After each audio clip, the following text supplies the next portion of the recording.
Ladies and gentlemen, on this very last day of this conference, I have the honor and the pleasure to bring to you two guys here, Jeff DeLeo and Andy Olson, who are going to take care about the lecture called Kernel Tracing with eBPF. So for the ones who don't understand this, extended Berkeley packet filter.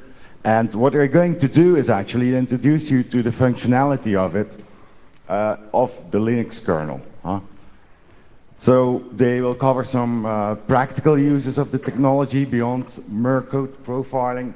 And for me, most interesting is actually that they're gonna play a little bit gods here on stage. Is that? Only a little mad with power. A little bit, okay. I don't know what kind of gods, maybe the spaghetti monster will be around. Please, the stage is yours. Give them a warm welcome. Thank you.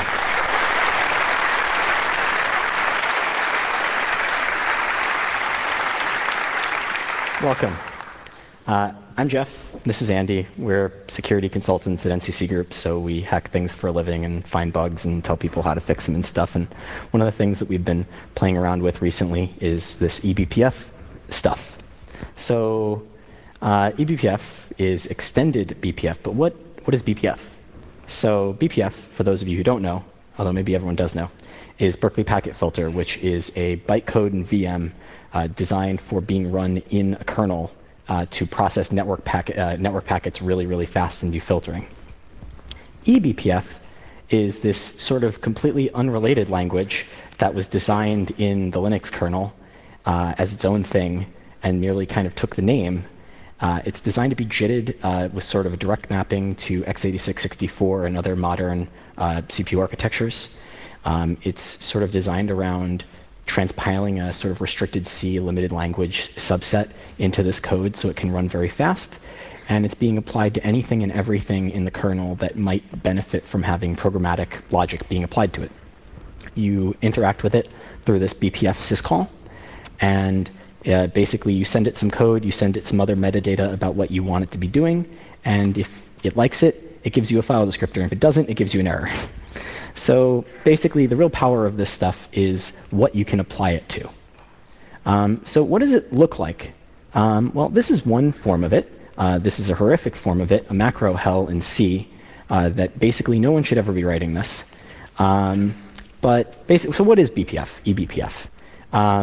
It's basically a BPF implementation that just threw all the rules aside, added a bunch of registers, added a bunch of functionality to call arbitrary sort of kernel functions that are registered into it, and it's just applied to all sorts of things.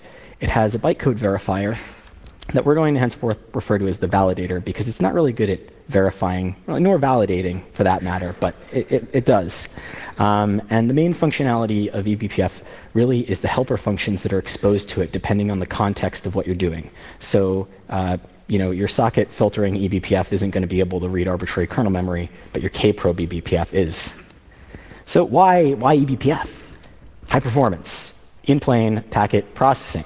Safe high performance in-plane packet processing with network tunneling and custom IP tables rules and safe high performance in kernel programmatic operations with syscall filtering to reduce the need for buggy kernel modules or all kernel modules with a firewall subset. Okay, wait, what? So as eBPF has sort of gained all of these features, the why keeps changing and people find new reasons to like it. So why really? So it depends on what you're doing. We like to hook all of the things, especially the Linux kernel. So this gives us the ability to do that without risking crashing the kernel, which happens when you start writing kernel modules in C. The talk is about kernel tracing after all. So eBPF is interesting to us because it has the potential to give dtrace, which is sort of the dynamic instrumentation framework for Solaris and FreeBSD and macOS, a good run for its money. Maybe not in the power of the things that it provides you metadata for as sources of events, which Linux is probably not going to get to that level of unified design anytime soon. But it's more programmatic and focused on lower level operations and taking like C code and compiling it to this and then using the fact that you've basically written C code to operate on C code in the kernel. So dtrace is focused on like one-off human-based command line types of operations, but eBPF enables you to do all sorts of crazy, wacky things. So let's talk a little bit about tracing. Tracing is basically very fancy logging of program execution. That doesn't really mean much for us. We don't really care about the logging so much. We care about, getting at things and hooking things and making them do things and observing things. So we care about dynamic tracing. So what is dynamic tracing? There are two main kinds. There's the kind where you enable and disable existing logging functionality, which we don't really care about. And then there's the kind where you add arbitrary functionality that wasn't there before. We care about the latter, but we also still don't care about the word logging. We care about dynamic instrumentation. So there are two main kinds of dynamic instrumentation, depending on your perspective. There's things like function hooking and things like instruction instrumentation. And depending on what you're doing and what you're targeting for your hooking, maybe your hooking is actually implemented with instruction instrumentation. And eBPF is basically like that. So the alternate title of this talk is Instrumenting Linux with eBPF for Fun and Profit, a title that would definitely not get accepted in 2018 had we submitted with this. So let's go into the history of Linux just a little bit on its tracing technologies. So the most important thing is kprobes, which are over a decade old. But they've gotten faster recently. And basically, nowadays, they allow you to hook any instruction in the kernel, really. But if you try to hook a function at its entry, it'll have extra logic around seeing it to completion on a return. And so it'll try to analyze it to determine whether or not it can do the fast path. And if for whatever reason it can't do a fast path of finding all the exits, it will essentially just use a breakpoint and single step through, which is slow, and you don't want to do that. ftrace is a basically file system API for adding things like kprobes into the kernel and doing all sorts of other stuff. It's not super important from our perspective, but it is used as part of eBPF. Perf events is a whole bunch of crazy profiling stuff, but one of the key features is a very fast ring buffer for copying data from the kernel to user space very quickly. Trace points are essentially that former kind of dynamic tracing where the functionality was already there.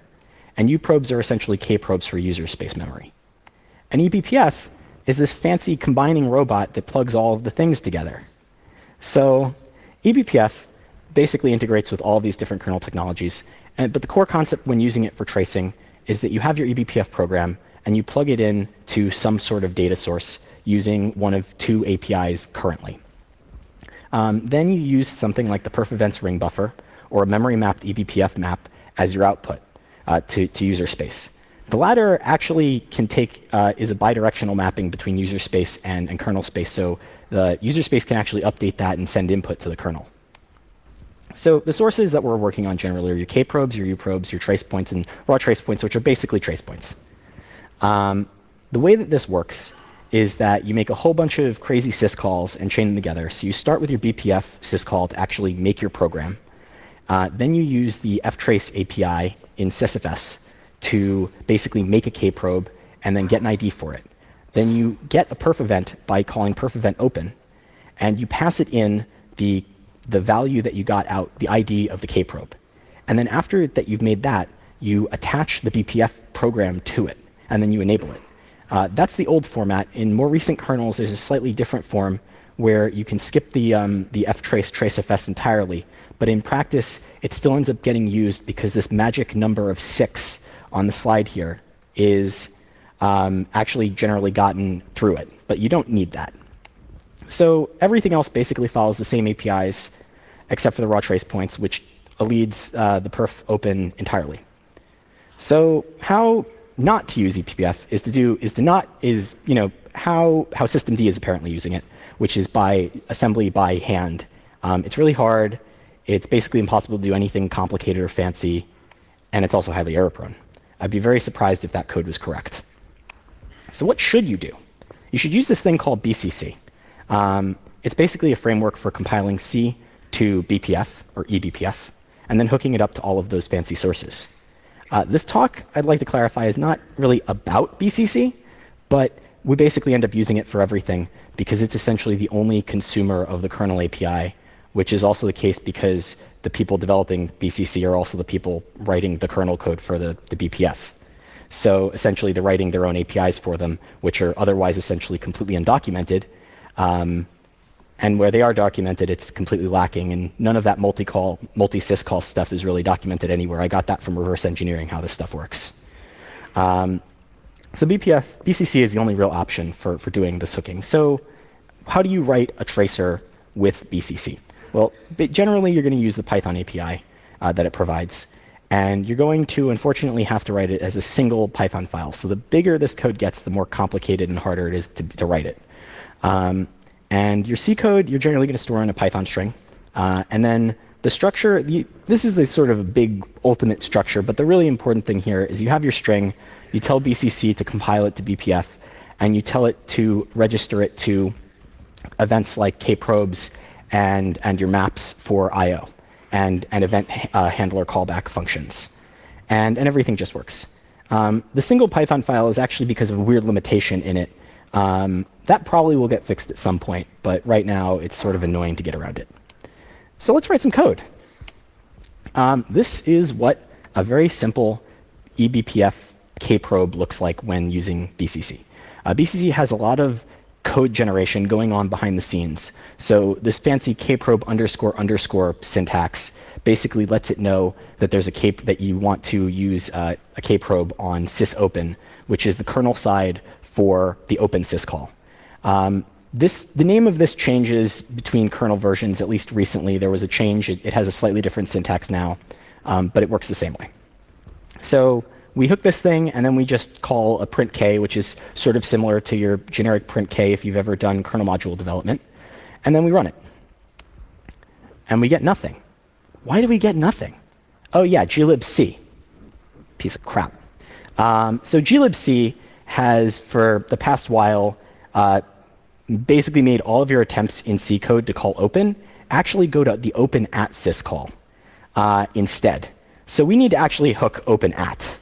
And so once we do that, we start seeing all of the events all over the system.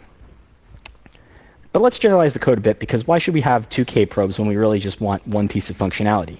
Because as it turns out, both open and open at go to the same place. Do sysopen, which is the underlying implementation in the kernel for them. And so we can now hook them at once. And in the print k, we now put a %s, and we'll try and print out what the path name is. And we start seeing all of these random procfs things, and systemd journald is doing all sorts of wacky stuff. And systemd too. It's really scary stuff.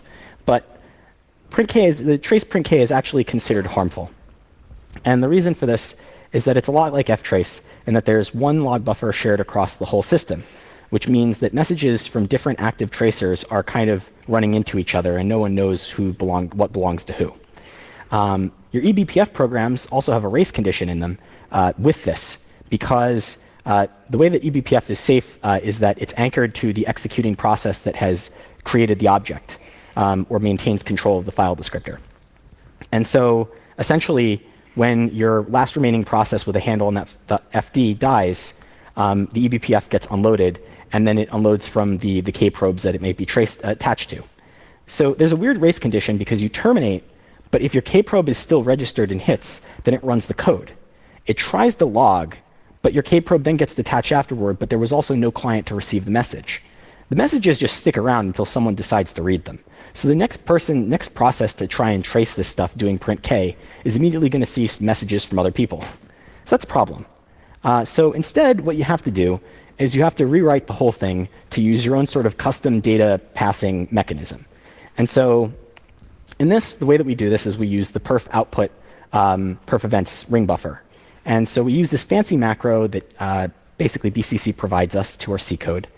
And then we also set up a scratch space, because the eBPF buffer stack is 512 bytes. And we're operating on paths that are being opened, and paths have a max length of 4096 on Linux. And so that's not going to fit. So we need to have some off-stack scratch space to put it in. So we use this per CPU array that is entirely safe as long as you stay within the one thread of execution. And so we do this And then we just have this sort of annotation for how we access the field in it. We only have one element in it. It's always going to be there. This is never going to fail, but we have to put it in to please the eBPF validator. After this, we just copy all of the data in from the call into the scratch space, and then we perf submit it, which copies it to the fast buffer for sharing. This is a lot of copies, unfortunately. There are ways to optimize this, but we're not getting into them right now. So on the Python side, if you're familiar with Python C types, it's an API that essentially allows you to interface with native code. So we define this structure that basically mimics our C structure, and then we register a handler function that will get called every time the perf submit happens. And we register it to the table named output, which is the table that we defined in the C code. Then inside the handler, we do some casting, and then we print the data. Then at the end, we set up this kprobe poll call on the BPF object that BCC provides us. And the naming of this is actually changed in one of the more recent versions of BCC, but it's still there. And it basically pulls for all of the perf events for us. So how does this all actually work? Well, so let's just go into a little bit of cleaned up strace output.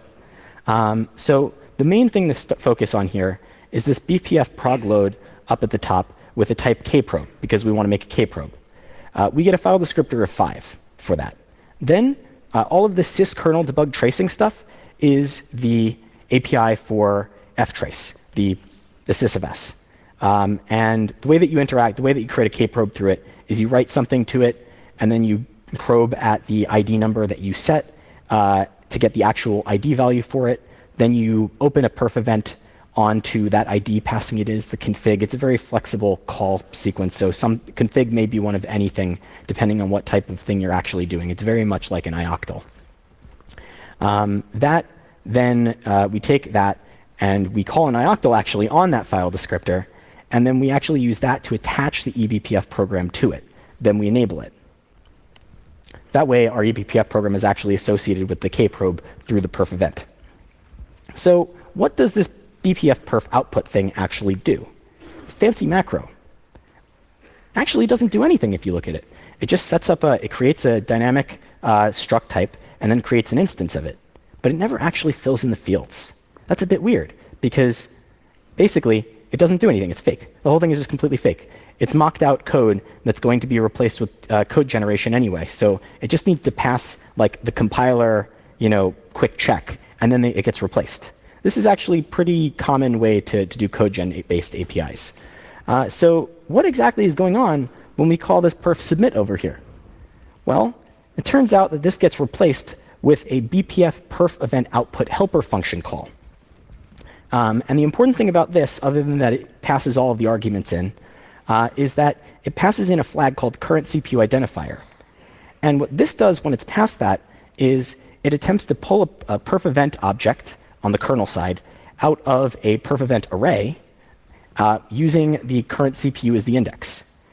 The reason that there is a perf event array there is because back in that strace output, we had a couple of these BPF map update elms BPF syscalls, which set index 0 and 1 with some perf event file descriptors. So at the beginning of this whole thing, the first thing we actually do is we create that perf event array. And then we get a file descriptor of 3 back for it. Then towards the end, we start opening up these perf events. And in green is 0 and 1. These are actually the CPU indexes. And then we get back for it a file descriptor. Then what we do is we call this update lm, and we use the file descriptor from the perf event array. And then we pass in this key thing and this value thing that are these weird hex numbers. These are actually pointers. So key is actually the pointer to the 0 value for the CPU 0. And value is actually a pointer to the 8. And then vice versa at the bottom, where key is 1 and then the value is 9.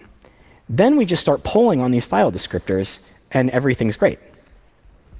So let's switch gears a little bit. Let's talk about the eBPF validator hell. It's a very, very painful place to be in. To make eBPF safe, because otherwise it's doing all sorts of wacky things in the kernel. It potentially has real code when it calls functions that can read and write memory. It just takes values and things, right? It needs to be safe. So Linux kernel attempts to validate all of the code before actually loading it. So various things are your simple kind of checks that everyone's aware of. It is not allowed to loop or jump backwards to prevent infinite loops, because this stuff runs straight in line in the kernel.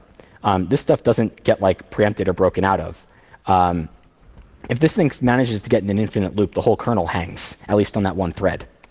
But even if your code doesn't have any loops, the validator may reject it for a whole host of reasons. You could have calls that aren't static inline, and then you're technically jumping either forward to it, and then when it returns, you're jumping back. Or maybe the function is defined before you, and then you're actually jumping back to call it, and it doesn't like that. And so then we start unrolling all of our loops to get around that. But then you have weird compiler optimizations that kick in. So sometimes your code was actually wrong to begin with, but the compiler, BCC uses an optimized compiler pass, and so through Clang LLVM. And so sometimes your wrong code, if it uses a small enough identifier as a max operation count, it'll just inline the whole thing and unloop and unroll it. But depending on what you do elsewhere in your code and you start adding features slowly but surely, maybe something about the optimization changes and it's no longer able to do that. And then you get an error that doesn't make any sense because the part of the code that you changed has nothing to do with where the error is coming from. So the validator also tries to ensure that all of your calls to those helper functions are passed safe arguments. But the logic for this is kind of bad. There are all sorts of things that when you clearly have bounds that you're not breaking out of, everything is fine. The validator just doesn't realize it, doesn't pick up on it. The reason for this is usually that the optimizer has actually cut them out, and the compiler is smarter than the validator is, and this leads to a lot of problems. So the more code you try to add to make your code obviously safe with bounds checks, the more the compiler aggressively optimizes them out. And so then the validator is left with nothing. So you need to play really crazy tricks to prevent the optimizer from leading out the checks, so the validator can know that you're doing them. And then additionally, depending on the updates to either BCC or the Linux kernel, you may have valid code that becomes invalid or invalid code that becomes valid. Anything can happen. Sometimes some of these validator errors are really creepy. We've had code that was rejected or accepted based on whether or not a function returned a bool or a size t that was either 0 or 1. It was being stored in a uint 8t. And depending on other parts of the code that we would change, or comment out one line somewhere else in the code, the bool was accepted, or the size t was accepted. We just commented out, one of them would be accepted, the other rejected. Made no sense at all. So at a certain point, I got really mad, and I wrote this kernel module that just really hackily hooks into the validator to bypass a lot of the checks, so I could just write code when I need to, right? Damn validator doesn't know what bounds are, so I will tell it what the bounds are. They're all safe. So it turns out the validator is actually super tightly coupled to the interpreter. In fact, you can't just turn it off, because as it processes through the code, it sets all of these fields on parts of the code that are necessary for it to actually load and run. So you have to put in these really careful hooks into it to skip certain checks and then set up fake bounds on other parts after they've been set before with bad values, so you don't get overruled. So we have this hacky kernel module, POC, called YOLO-ebpf. Of course. It implements its own custom function hooking implementation because it's useful in weird cases where we have eBPF, but we don't have ftrace API available because someone modified something in their kernel config. Caveats, super x86-64 only, very specifically. I have just shellcode in there in strings and arrays. And it probably doesn't work with current kernel versions, almost certainly not 420, which dropped a couple days ago. And if you have unsafe eBPF code, it could very well crash your kernel. We were going to make this code available, more to prove a point than anything else. No one should actually use this. We have a link to our repo at the end of the slides. We'll actually be making it public right after the talk. So if you don't have the luxury of such a hacky kernel module, what can you do? Well, there are a couple of things that you need to do to appease the validator. One is to initialize your stack memory. Now, this is actually a generic sort of vulnerability in network and kernel services, anything that crosses a trust boundary, where if you have a struct on your stack or anywhere else and you haven't initialized the memory, and it has padding spaces between the fields, and you try to do something like memcopy it or just write it over to somewhere else, you're going to copy what's in those padding fields, which is maybe not what you meant to do. So eBPF really gets mad at this for no real reason, because you're super privileged when you're doing this, and you're already intentionally leaking kernel memory. So it doesn't really make sense that it gets mad about you doing this. But you basically need to do everything that you can if you're copying something from the stack to basically just not have those padding fields. There are so many things you can do. Next, you want to eliminate your loops. So a lot of pragma unroll through Clang LLVM API to statically unroll any static bound loops. And then everything is basically static inline function calls. Any newer kernels support not having that, but also no one's on those new kernels yet, so it doesn't matter. Then a lot of kernel code, even if it is static inline functions that are in headers, that are aimed towards helping you parse various pieces of kernel data structures, they don't really work that well in BCC sometimes. Because BCC, every time it does a pointer dereference to memory that's not in the BPF memory region, it will actually instrument that. It'll just code gen it to be this call to a helper function called BPF-Probe-Read that will actually pull the data out. And so it's not great at converting kind of chained calls and anything within weird scoping contexts in C. And so some of that will just fail to convert, and it just won't work. So basically, there are a lot of kernel functions where you're dealing with things like the task struct, where anything that you want to get out of that, you're going to have to call BPF-Probe-Read manually and pull it out piece by piece, which is really annoying. Then, depending on what you're doing, if you're trying to go for super high performance, you may need to sort of implement your own ring buffer to conservatively send data down to Userspace with as minimal amount of copying as possible. If you try to do this, you need to actually have you can't loop. So you need to have a switch that gets called every time that attempts to update a synchronized counter variable. And then at the end of it, it needs to roll it back over. This is actually very carefully written code that appeases the validator. If, in this particular case, we're just doing 0 and 1. If 2 happens, we're supposed to cut back over to 0. So if you tried to actually put a case 2 in here, the eBPF validator would just not accept it for whatever reason. So you need to have the default case actually flip it over, and you can't have another case actually flip it over for whatever reason. So, and then a lot of the kernel data structures are actually very dynamic. Not in the sense that they're just pointers to pointers to pointers, but in the sense that they're actually these crammed structs that are just byte copied into each other, all ham-fisted. And if you want to pull things out of them, you need to essentially walk dynamic structures of pointers to things and pull them out and do stuff. And eBPF doesn't like loops, so you need to do that statically with both unrolled loops and static inline functions. And so you just need to be very careful if you want to do it. It's very tricky, but it'll work, usually.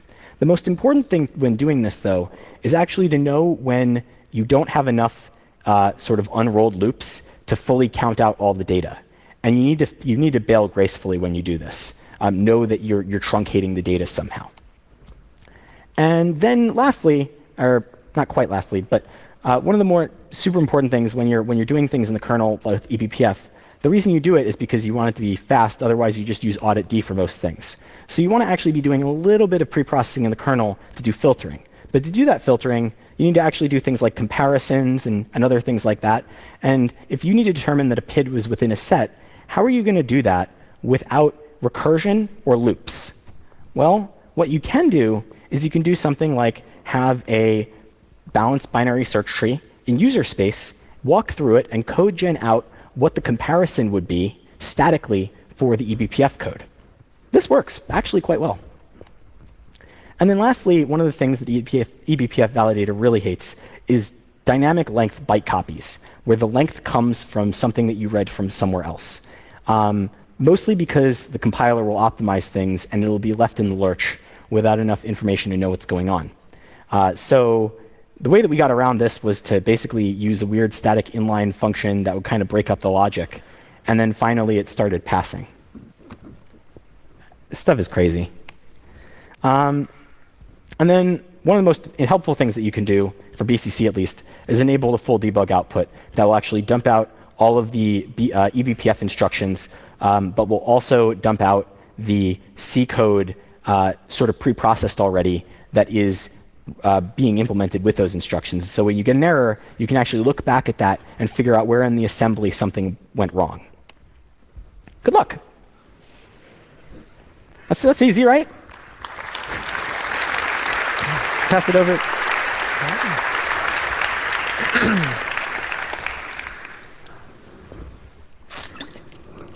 So, since we're security consultants, we had to ask ourselves, can eBPF be used for defensive measures? We said, why not? I mean, eBPF is really fast, and if we're successful, we can improve the state of auditing. So, yeah, let's do it. So, what does security monitoring software do? Basically, it just watches everything. Program executions, file accesses, network traffic, administrative operations. And hey, eBPF K-probes can do all this. So what would make this a good fit? Well, tracing eBPF programs, they can see everything, and they can hook into any internal kernel function, and we can observe all kernel and user space memory. So start off, let's implement some example, monitoring tasks. We're going to begin with hooking the exec-VE call, and just keep it nice and simple, nice refresher. We've got the kprobe __, and then sysexec-VE. Just a nice simple trace print k. All these examples, just going to keep it that, not to be confusing.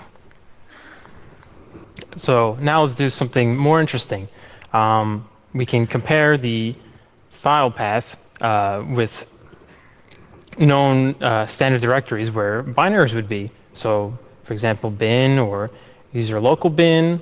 And we could do this just by checking the file name parameter via the syscall. So we have it set there. We have our directory prefix set. For this one, we're just going to check bin. It's too complicated for eBPF to check all that, all the other directories. And we have our unrolled loop there. We're just going to check byte by byte and see if it's in bin or not. And if not, we're just going to let the user know. So another thought that came out of this was if we have a web app, would we be able to know if it's executing stuff it's not supposed to be? So, I mean, we can imagine that we have a web app that, is just a front end to ping, takes an IP address from user input, usual stuff. And we want to know if it's executing anything other than ping. So, right here, we just have the C, and same thing, hooking sysexec-VE. The if-def PID is assigned via Python via a define using argparse. And if it's not equal to the PID of our web application, then just don't continue checking anything. So we're copying the file path to a temporary buffer so we can get the length of it. And then we're doing a quick exit if they're not the same length. But if it is the same length, we're going to make sure that it's not ping, and then let the user know. So now we're successfully monitoring file executions. Yeah. Next, we can watch for file opens from certain directories. Okay, again, nice and simple, straightforward. Just going to hook do sysopen. But to make this somewhat useful, we're going to see what if something is accessed under the root directory.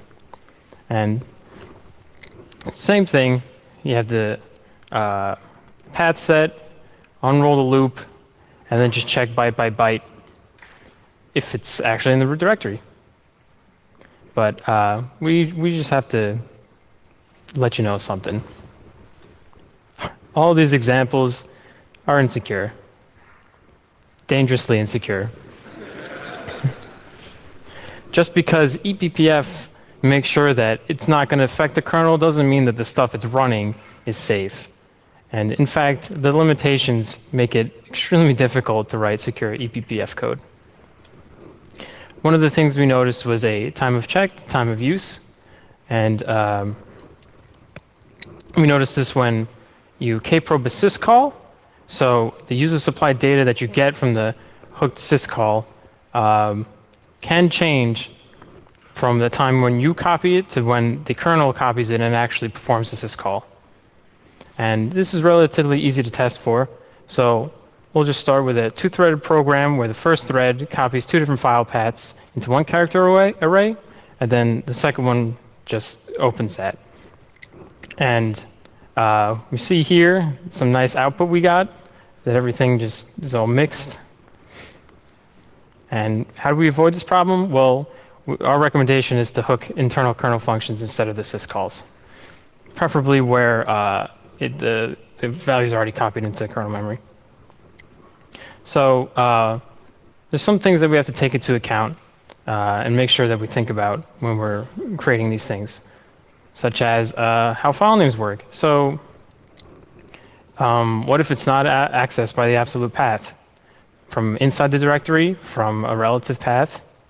And can we fix those? Well, I mean, we could attempt to by comparing the value or attempting to canonicalize it ourselves. But Linux internal structs are just complicated to parse, and it's just way too complicated for what eBPF was designed for. Or we can try to find an internal function later on that has it, but for this example, it didn't get the, it just gets the same exact value as the syscall gets. So we noticed that VCC has example code for network monitoring, and we also noticed that it didn't properly calculate IP header offsets. Specifically, it did not account for the fact that TCP options are variable length. So it was possible to spoof a TCP header. So we sent them a POC, and of course a patch. And here we have the diff of that patch, where we're now checking the IP header length. In general, make sure you're requiring strict validation because eBPF doesn't have a copy from user. So you basically could be tricked into reading kernel memory that was supplied by a user space pointer. And then just manually verify the pointers. So we asked the question again, can it be used for defense? Not directly. The limitations make it hard to use it in this fashion. And instead, it's much more useful to observe the data that flows through the system. So we have unixdump, which is basically TCP dump, but for Unix domain sockets. It demonstrates our successful fight against the validator. And the link for that will be at the end of the slides.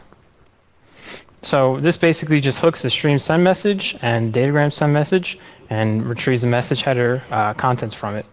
And we use Python, like Jeff mentioned before, to dynamically generate C code. So this is used to tweak the eBPF program at runtime, in quotes, and also helps us get around the loop restrictions. So here's the binary search tree that Jeff mentioned before. And the per CPU array, which keeps track of the ring buffer slot. Because we can't loop, we have to generate the switch that Jeff also mentioned before. And this is the code for that.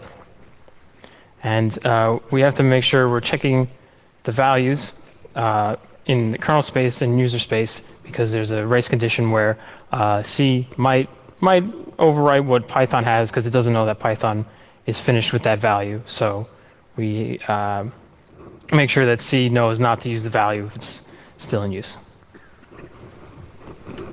So if eBPF isn't that good at defense, what else can we use it for?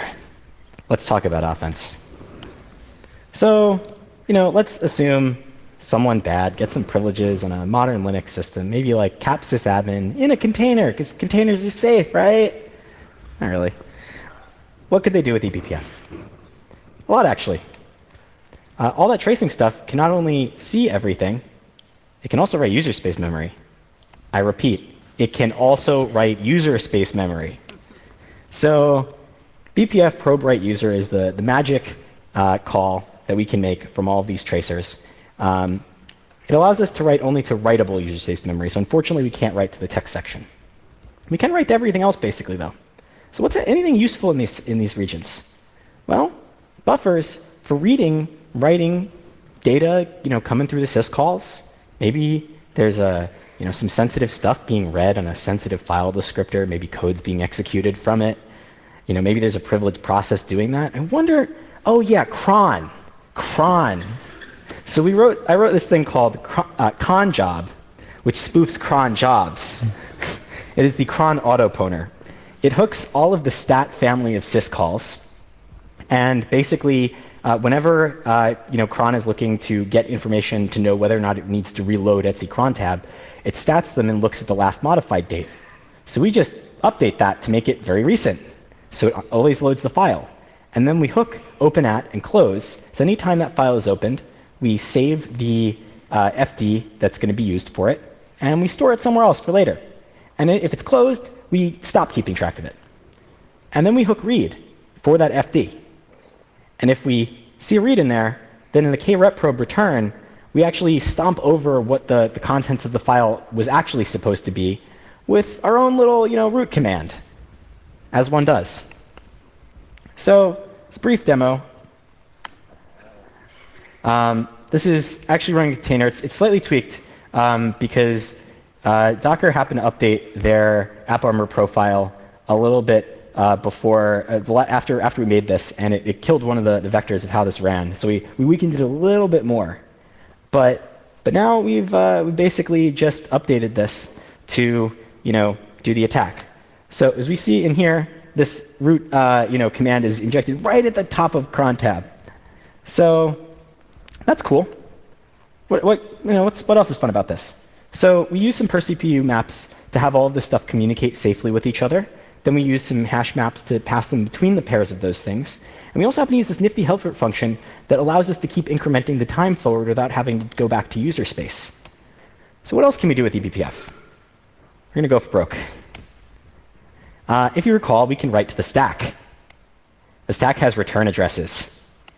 We can also read the stack in all of user space memory. We can scan for the text section and shared libraries. I think people see where this is going. So wrote this thing called glibcpwn, which is the systemd autoponer. So basically, it scans PID1 memory for libc. It backs up the stack content, then injects ROP chain into the process right where it's about to return to. The ROP chain basically runs a DL open on a path that we provide. We load our malicious library into PID1, and then we clean up after ourselves, all nice and clean. So to talk about what's going on, oh, not this one. All right. So we have this piece of it called findglibc. This guy,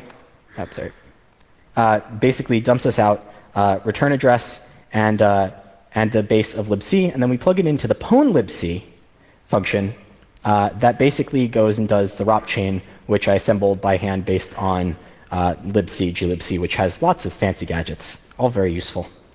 And so we run this, and then eventually it returns, and it both loads our shared library, which if you see, this C code is actually what was there. So it's going to do a syslog, and then it's going to run ID and output it to temp evil. Temp evil is now filled with root, and we've also seen a log coming from PID1 systemd hello35c3.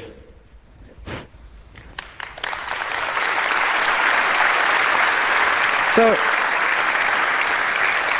we don't have a lot of time, but to briefly go over how this whole thing works, essentially we hook on timer fd set time because in all of systemd, it basically calls this thing once a minute guaranteed, and so it's very reliable. We then scan forward from the stack-based struct that it passes forward so that we can find the return address. And then we basically scan for return addresses back into the syscall stub because we know what's in there. It's going to set RAX to the right ID number and then do a syscall instruction. So we keep parsing forward until we find it, and then once we find it, we find where the syscall stub is. We use the offset that we know from the beginning of libc, and we return both the return address pointer and this. After we made this, we then realized that there was a hacky way to actually get all of the registers associated with the process because eBPF in BCC doesn't normally provide it to you. You have to scan memory to get it. So this is still useful for other things, though. Then we hook timerfd again, and in the return value for this, we actually then go and we back up the stack for safekeeping. Then we write the ROP chain in. Then we return Userspace. The timerfd set time then returns right into, right after where the syscall instruction was. Then it returns into a ROP chain. Our ROP chain sets up all the variables, all the arguments. It then calls the DL open. After it's done with that, we don't want our module to have to clean up after this whole thing. So what we actually do is we have the ROP chain clean up after itself. So we actually call close with a magic negative value that otherwise is not going to do anything in the kernel. The kernel's not going to care. But we actually, in our hook on close, use that as a signaling value. When that is hit, we actually write back most of the original stack, except for the last remaining gadget. Then we write a new ROP chain past the end of where the stack originally was. The reason we do it in two parts is because the DL open itself could potentially use up a large amount of stack space, and it would have clobbered anything that we put there. Then we return Userspace into the last part of our old ROP chain. The last gadget shifts RSP forward to the new ROP chain. The new ROP chain then just writes back over the last remaining parts of the old ROP chain with the original values, and then it clears RAX so that it looks like the timerfd call that we finally eventually return back to seems to have succeeded. So glibc is actually super stable. Like, all of these gadgets work across multiple versions of libc, across different Linux distros. It's all great. Like, this is super portable. Like, you'll have to regenerate the specific offsets, but they're all basically the same gadgets. So what else can we do with eBPF? Use it as intended. So, once you're running that kprobe, you shouldn't let anyone stop you, right? You can prevent processes from interacting with the kernel. For example, you can prevent processes from listing eBPF programs and kprobes. You can stop them from creating eBPF kprobes. You can stop them from loading kernel modules, and you can stop them from phoning home. So, this is important because the BPF probe write user actually, when it's loading, when the BPF program is compiled and loaded, this has a bit of logic in the kernel that sends out a demessage warning that this is in use and may corrupt things. So it's a pretty good warning sign. But you have a weird race condition because anyone reading demessage has to read from it. And then if they attempt to use any syscalls to phone home, you can stop those. So they need to basically already have something like DPDK to do non-syscall direct memory mapped packet I/O to a network device so that you can't catch them. But even then, there are all sorts of wacky things you could do to stop them from phoning home. And there's also this magic BPF override return helper that we had problems getting to work, but it's supposed to be able to just stop a syscall from happening. So, the one downside of all this is that we need to keep our eBPF process alive, right? Because once it dies, the whole thing goes with it. What if we could make our eBPF kprobes basically immortal? We've already taken over PID1. So why not just run our other eBPF kprobes from PID1 itself once we're inside? This means we stay alive until the system shuts down, or vice versa. If PID1's the system goes down with it, and which is great for us because PID1 is now systemd for the most part. So everyone knows that thing is just falling apart all over the place. They're not even going to think they're being attacked by space age eBPF rootkits. So eBPF is useful for everyone, except people trying to build IDS on top of it, which makes no sense. It needs to get a lot better at supporting that use case, to be honest, and right now it isn't there. So a plea to kernel developers who might be writing these things: you really need a copy from user so that not everyone has to check the pointers manually, that someone didn't try and open a path that is actually a kernel address. And you also maybe want to provide helpers for all these trickier file structures and things like that, so people can actually get full paths out of them. Maybe give some direct memory comparison operations so we don't have to do these weird things.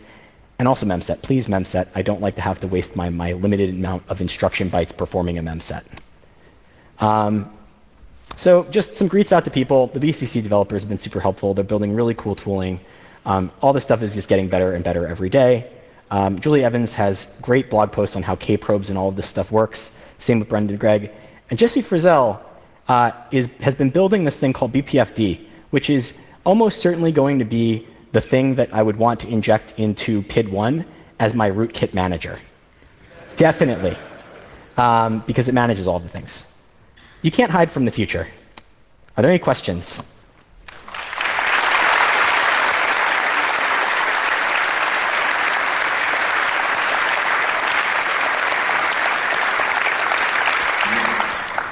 Are there questions? So instead of going into the God modus, we went into the flying spaghetti monster modus, isn't it? Questions? Ladies, gentlemen, number 2 here, Chu. Hi there, great talk. Can you just turn off compiler optimizations in BPF and save yourself a lot of trouble in the validator?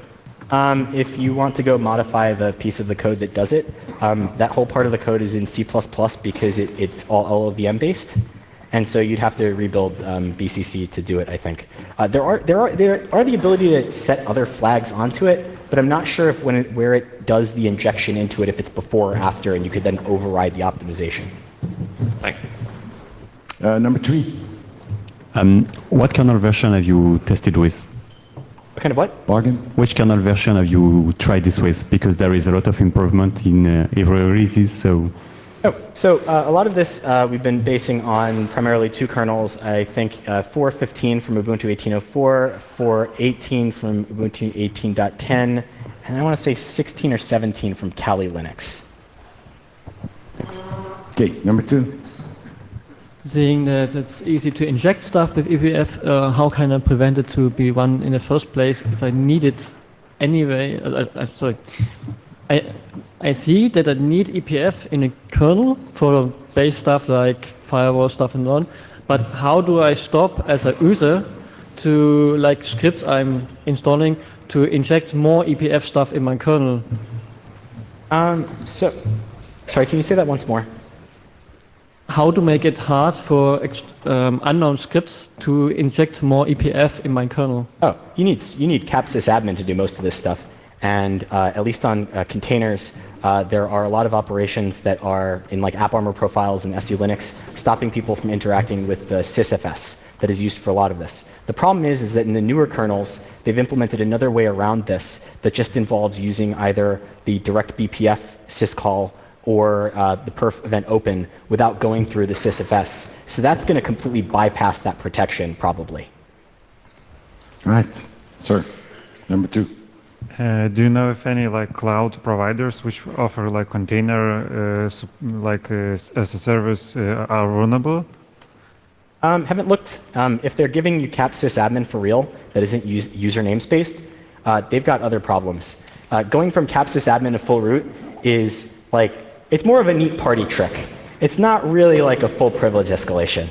But if you happen to do it in something where if someone is trying to apply all of these other restrictions on your container and you happen to find a way out, that would be bad, but also they probably shouldn't have given you capsysadmin in the first place. Great. Someone out there on the internet with a question? Someone else? No. Well, Jeff and Andy, Andy also, and Jeff DeLeo, we're gonna shut it down here. Give them a warm applause.